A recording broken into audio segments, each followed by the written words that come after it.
Hi guys, welcome back to my channel. In today's video, I'm going to be going through some of my recent reads. These are reads that span from, I think, the beginning of September up until now. We're in the first week of October, and so these are just a couple of the books that I finished, or these are all the books that I finished. It's four. One's an audiobook, and then three physical copies of the books. But I want to just discuss them with you. I think I need to start discussing more books on the channel and just not just showing you what I'm reading, but actually giving my thoughts about them. So that's what we'll be doing in this video. If you like this form of content that's book related, specifically with Black authors or diverse reads, then stick around and I hope you enjoy the video. Okay, so the first book that I read is actually one of the largest books that I've read. It's the longest one. This book was, I believe, it was over 800 pages. It was 788. And this is actually a book from my Fall TBR. I'll link the video for my Fall TBR down below. But it was actually one of the books from that. I was intimidated by the length of the book, but I must say, after I read and completed this book, I was in a reading slump. And that is none other than The Love Songs of W.E.B. Du Bois. This is by Honorary Fanon Jeffers. This was my first book by her. I actually have her second book already. And I really enjoyed this book. I actually wrote notes. I tabbed this book.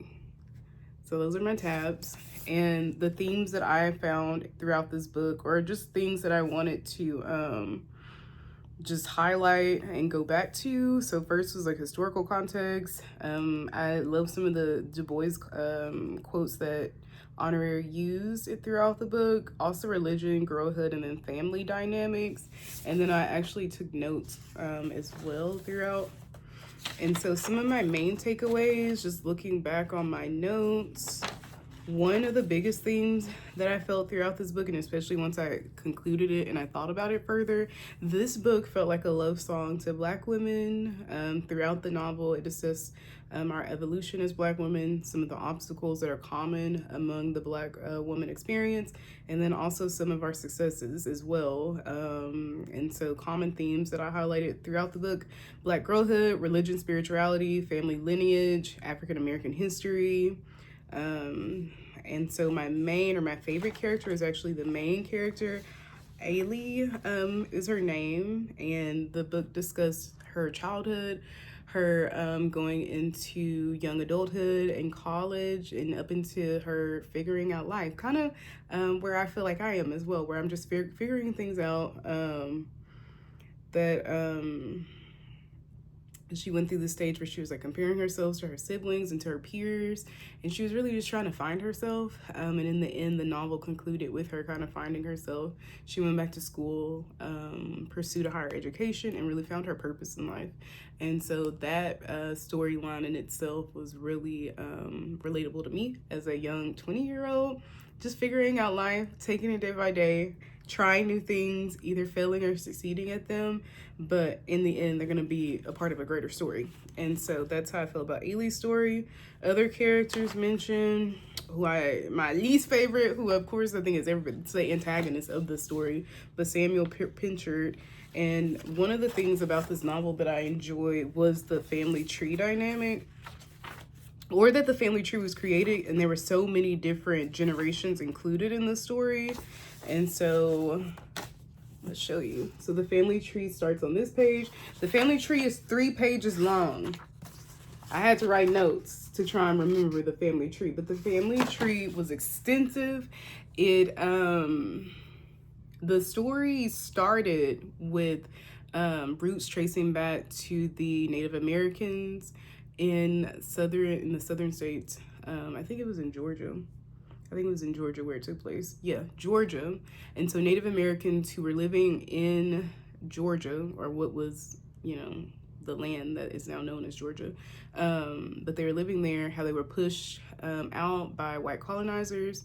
And then the story goes on to connect to Ailey's family, Ailey's Black woman, and just her storyline of how the slave master got with the white colonizer got with the Native American, who eventually got with the slave, who eventually got, That's how the story goes. Those are the generations that the story goes through. And so I really enjoyed that aspect of it being multi-generational.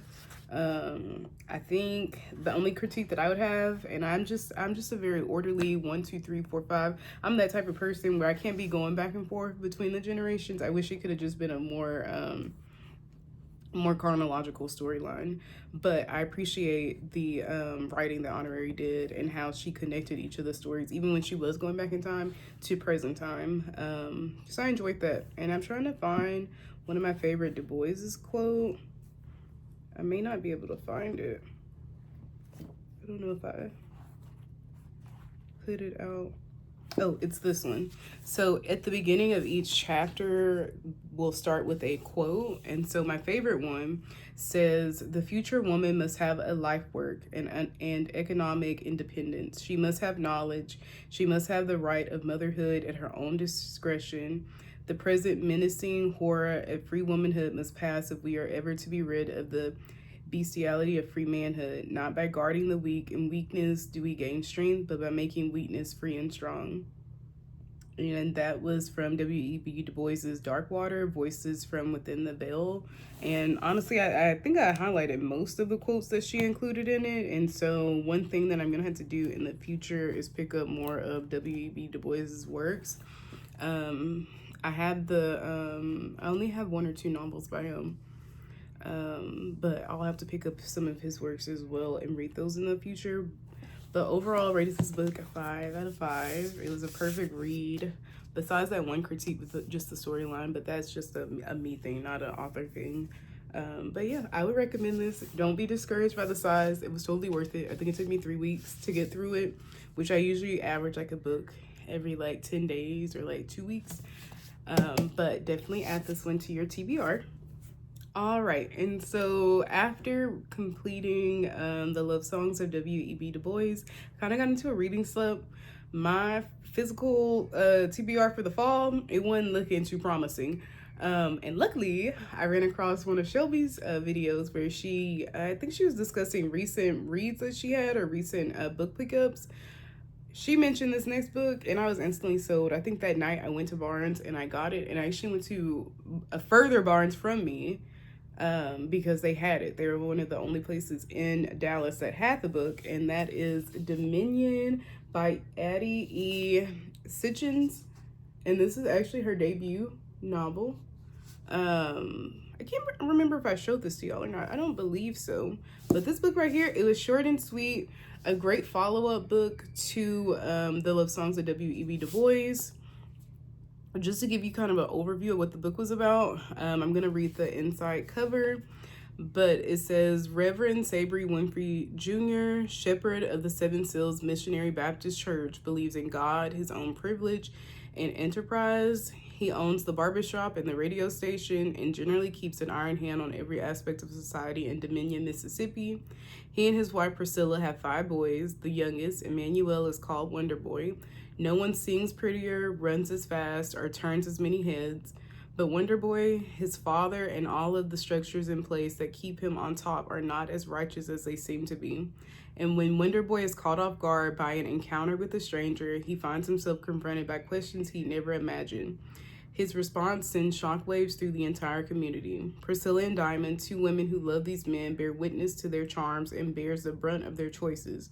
Through their eyes and their stories, Dominion offers an intricate, intimate view of how secrets control us, how shame stifles us, how silence implicates us, and how even love plays a role in the everyday violence and casual sins of the powerful.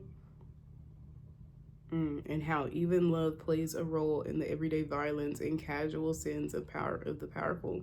A brilliantly crafted Black Southern family drama told with the captivating force, humor, and tenderness carried in the hearts of these women. Addie E. Sitchin's Dominion wrestles with the many brutal, sinister ways in which we are shaped by fear and patriarchy and studies how we might yet choose to break free. This book packed a punch. I hate that it was so short because I was enjoying it, but it was a great read. I think I rated this one, I think I rated it 4.5 out of 5 stars. And so I took some notes as well on this. I don't know if I'm finished taking them. I kind of want to reread it and take some more, but my notes. And so my main four, y'all, if y'all hear any screaming, I live in an apartment and my unit faces the pool. The kids, they act like they never seen a pool, fresh air, never felt the warmth of the sun on them. They scream the entire time they're out there. So I apologize if y'all hear it. But the main takeaways that I got from Dominion, the first one was girlhood in the face of dysfunction. In the face of dysfunction, one of the main characters, her name is Diamond. She's a teenager. She goes to school with Wonder Boy. She has a crush on Wonder Boy. Her and Wonder Boy kind of in a situationship turns into a relationship. But the girlhood in the face of dysfunction was pertaining to her and her childhood. She was dealing with things like parental abandonment, the foster care system. Then the second takeaway that I had was toxic masculinity and religious spaces. I don't need to go into that. And then the third takeaway was a woman's redemption story. And then the fourth one that I thought about is that the book explored the dynamic between girls being handed responsibility during youth and boys being handed power during their youth, and how that influences the choices that they make, and how both girls and boys navigate relationships with each other. So yeah. But the main takeaway that I want to highlight is the woman's redemption story. My favorite character in the book was Priscilla, which is the Reverend's wife. And she was my favorite character. She did not start as my favorite character. At the beginning of the novel, I viewed her as this very like doteful wife. She answered to her husband. She was very submissive. Her main purpose in life was to take care of her husband and her children. That's what I believed of her at the beginning of the novel. But as she evolved throughout the novel, and as she began to wake up and smell the roses and see that she knew her husband wasn't worth two pennies rubbed together. But the way that she saw her son as her son began to evolve, and she realized that she raised a monster, she evolved as a woman as well. And she woke up and realized that, yeah, these boys, I gotta get away from them. And that's exactly what she did. But let me read through my notes. I wrote that she wasn't naive to who her husband was. She was also confident in who she was as a woman, which I agree with. Besides, I don't know if I 100% agree with that. That's why I need to reread the book so I can trace my thinking and make sure that I still agree with that. But one of the quotes that I picked up from the novel that's from her, that I think described her role throughout her marriage and throughout raising her children, is that she said, "I realized mothers were always receptacles, always supplicants." So I put that the receptacle was one that receives and contains something. Priscilla, she took on the weight of all of her family. She took on all their family issues and trauma, and she carried that. And I think that presented in herself as the physical pain that she dealt with. And that physical pain that she dealt with, in her hip manifested into her emotionally feeling heavy and her body just feeling very weighed down and tired and just overwhelmed. And I think that led her to giving into her fulfillments that she chose, rather than, which I found as like true in prison today. People who are in the faith and who are very involved in church and just in the religion overall, I find that they don't always do what they say or what they preach. And so Priscilla being the first lady and her using her fulfillments as her source for pain relief, both physically but then also emotionally as well, to escape her problems, I saw that fitting. I mean, that's prevalent today in our world today as well. But let's see, what else did I say? Her switch came whenever she said, "Not only did I not want to be the first lady, I didn't want to be his wife or their mother. I wanted to be like Billie Jean, rolling a two-seater with a silk scarf tied around my head, beholden to nobody, belonging to nobody but myself." And when I read that line, that's when she instantly became my favorite character in the book. There weren't very many people to choose from the book to be my favorite. There were a lot of people on the hit list, but she definitely became my favorite when she realized that this life that I was sold probably during childhood or just being a young girl and then a young adult, where she was sold this dream of you get married, you have the kids, you get the house, and you stay home, you raise the family, you take care of your family, and you be that. That is your role as a wife. She realized that that's not what it's all cracked up to be. And her friend, Billie Jean, was the complete opposite. She was childless, she was by herself, and she looked very carefree to Priscilla. And so that switch was her first time where she was really honest with herself.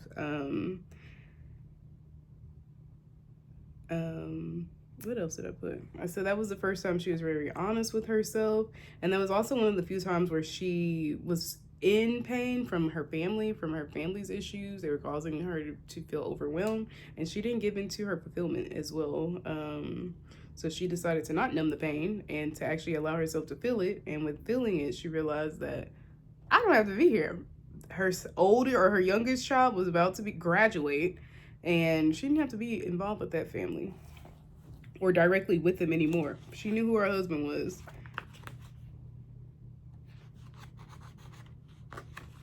And then another reason why I like Priscilla as well is the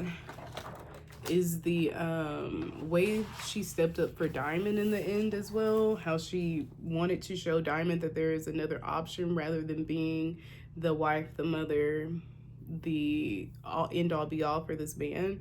There is another way, and that is to be that for yourself. And she displayed that. She showed Diamond her past mistakes that she's made, or she didn't really show her, but she definitely showed her who her son was and who her life as first lady was. She was like, this facade that I was putting up is not what it's all about.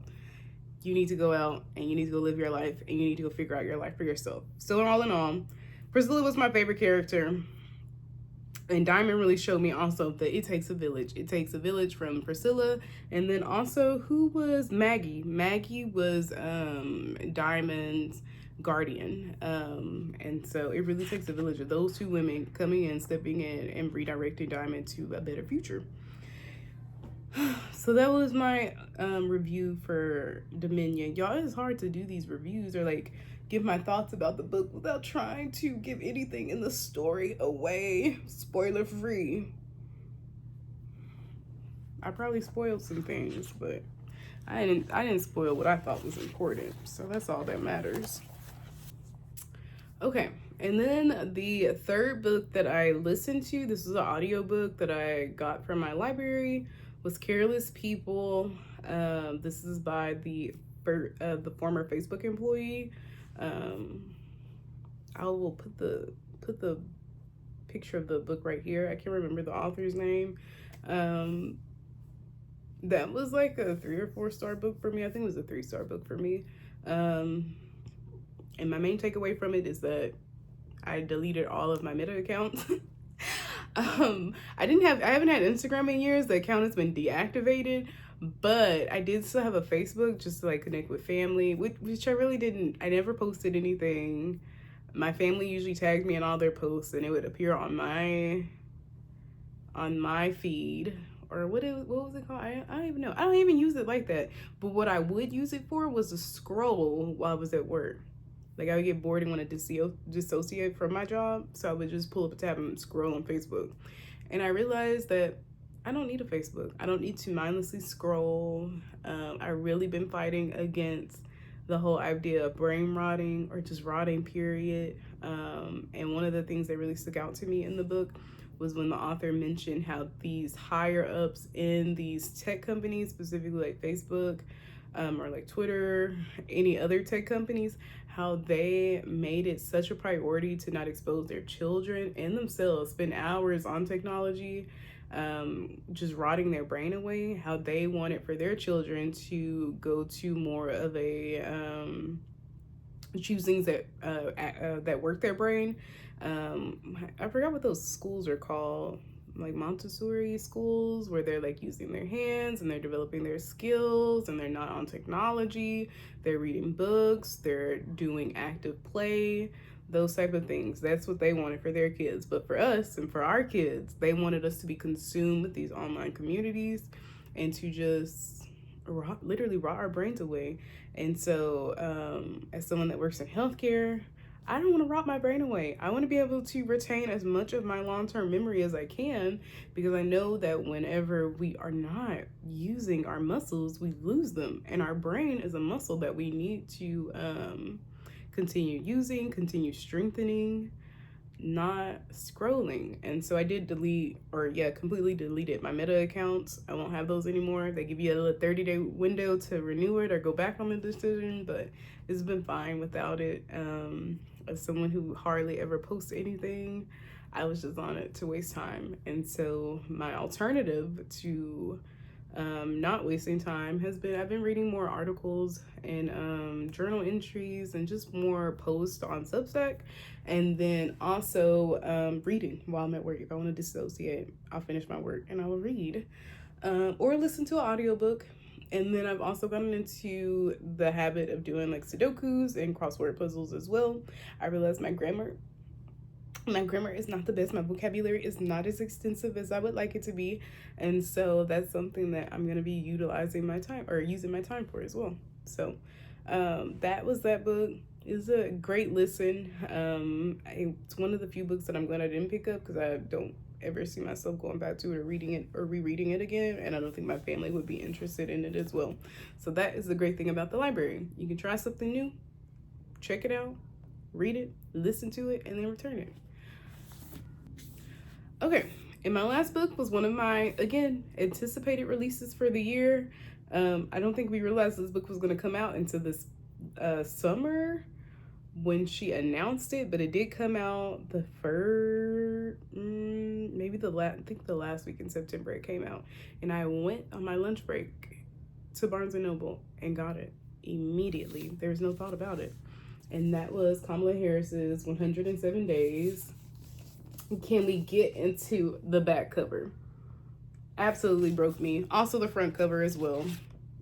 I'm gonna just show y'all the whole book, but the front cover, where this is day 1 of the 107 days, and it's her sitting in her Howard sweatshirt with her wired headphones, and then the end of the 107 days, she's giving her last speech to conclude the campaign, her closing argument.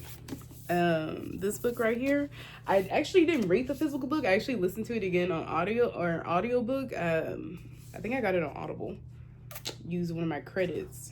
But crap, I'm gonna have to look through these photos, because there are also photos included in it, and I didn't get to see these. So I'm gonna look through these once I'm done filming this, just so I can yeah, look at her, literally a queen. But this book was a really cool read for me. I really enjoyed seeing, one, her reaction to Joe calling her, and Joe letting her know that he was stepping down and that he was going to endorse her. 2, hearing about what the other former presidents thought, what the Clintons thought, and then what the Obamas thought. I know a lot of people had a lot of issues with what Obama said, but I think Obama was just trying to motivate her. Show up as your best self. This cannot be given to you. This won't be given to you. You need to show up with your best foot forward.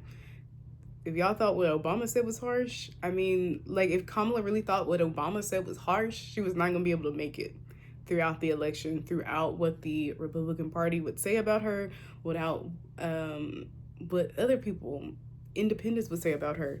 All the negative, harsh things that other people said. If she couldn't take what Obama said, she might as well have said it out. So I think y'all misinterpreted that, but that's just me. But this book was also very sad to relive that last day and that final week with her, where she was stressed and where she was feeling overwhelmed, and how that impacted her relationship with like Doug. But also that final day where she went to bed realizing that she may lose the election, and then waking up and hearing her nieces crying in the other room. This niece on the back of this crying, realizing that their aunt had lost the election, and Kamala feeling so sad for them, so sad for the fact that this is going to be their new reality that they're going to have to grow up under, and not really having any way to make that situation better, because she was the alternative solution to making them feel better. But we didn't vote her in, which was, you know, we're reaping that today. We are reaping that. And then another big takeaway that I got from the book was just realizing that as a Black woman, no matter, or not even just as a Black woman, but as a minority woman, and as a woman, period, no matter how much you prepare, no matter how hard you work, no matter the time and the effort that you put in, the money that you put into investing into yourself, it still, at the end of the day, was not good enough to match someone who showed up and, to me, presented himself as just winging it, presented himself as a liar, as someone who just got up on stage and made a complete fool of the office of president in the United States, and who just made it seem like a whole circus, just chaos, versus the alternative, which was poised, which was prepared, which was a list of attributes that would have been ideal for a president, at least the bare minimum standard for a president. That still wasn't good enough in comparison to that, and people still picked her apart, and people still could not see the potential in her, although she was a more qualified person, both with her legal history and then also with her political history as well. So that book also reinforced that idea to me. That was a similar feeling that I felt the morning after the election, when I woke up and realized that she had lost the election. It's just like, dang, no matter how hard you work, it will not be good enough. And so I don't know. I don't know how you're supposed to take that. What I guess the way I respond to it is, the work needs to be done. I'm gonna do it to the best of my ability anyway, and if it gets appreciated, it gets appreciated, and if not, it doesn't. But I don't think the way other people respond should dim the light that we have within ourselves. I think we should all continue to show up as our best versions of ourselves and let our actions speak for ourselves. But yeah, this is my last book that I recently read. I highly recommend y'all reading it as well. And I'm gonna sit here and look through these photos as well, because I have not looked at them before. But yeah, my current read that I'm reading is a new release. Again, half these books have not been from my Fall TBR. And if you watched my Fall TBR video, you saw how hyped I was about it. But I don't know what's going on. I'm not in a horror book mood now. I was, but I think it was just because I was so burnt out on my romance books. But the book that I'm reading right now is The Wilderness, and this is by Angela Florno. Yeah, I'm only on the first chapter. I need to sit down and read it. Your girl's been busy. I've been trying to be outside more, and my reading is suffering. But we're gonna delete TikTok. I'm tired of having this internal battle with it. It is me being on TikTok that is preventing me from reading as well. But this is my current read. Let me know below what you are reading, what you are enjoying, what you recently enjoyed, and what books you may be picking up soon. What new upcoming releases are there that you may know about that I may not know about? Let me know.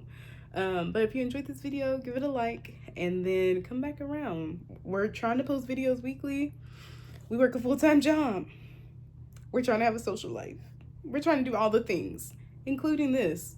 But I'll try and ensure posting weekly. All right, until next time, y'all have a good day. Be blessed.